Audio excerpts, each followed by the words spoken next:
We had to expand our collections department, accounts receivable, right? It happens, we all end up there at some point. We'd never had it before, and so it was brand new for us. Hey, I'm Jeremy with Northwest, and I'm sitting back down with our recruiting coordinator, Allie.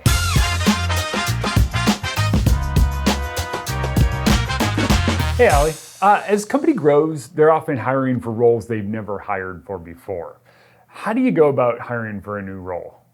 I would say understand that industry really well, potentially meet with people that are in the industry that you're looking to hire for. But ultimately, identifying the skill sets that you're going to need in that department moving forward, whether it's going to be a small team or a large team, just being able to identify skills that you need right now, skills that you might need in the future. So how did you go about doing that here at Northwest? We're building out our collections department.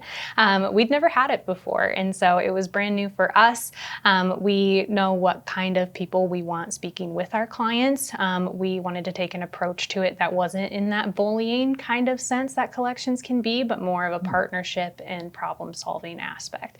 So when we went out looking for collectors, we went in looking for people that had that problem-solving mindset, that still wanted to look at it as a partnership of resolving something rather than just trying to get the most money out of people. The motivation behind doing a job is every bit as important as the job duties themselves.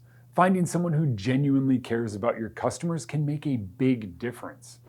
As you're growing a new position here, a new part of the company, how do you find people that are able to grow with it as it grows? I think the most important part of that is being transparent with the people you're talking to, letting them know that this is a new department, that it's something, that we haven't had before, and being able to talk to people and identify people that want to grow with it, that see it more as an opportunity rather than something that's going to hinder their performance. Does that usually kind of become one of those things that kind of self-works itself out as you're explaining the role to people? Typically, yeah, right.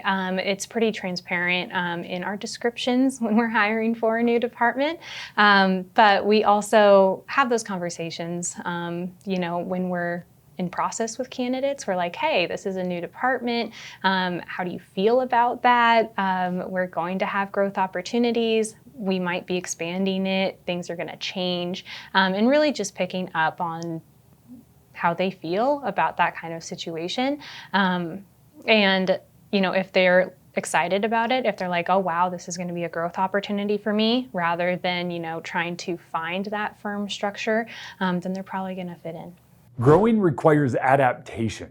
Finding someone with the skills you may need in the future can go far, but finding someone who thrives in a changing environment can be every bit as important, if not more.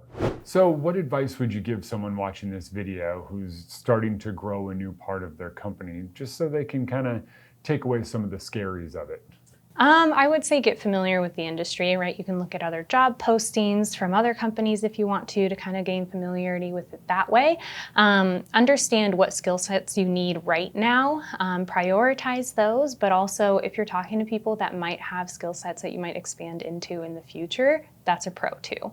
And kind of being able to be transparent with candidates throughout the process is important.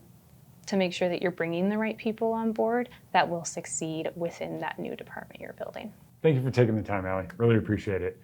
If you found this video useful, stick around. We have another one dropping tomorrow.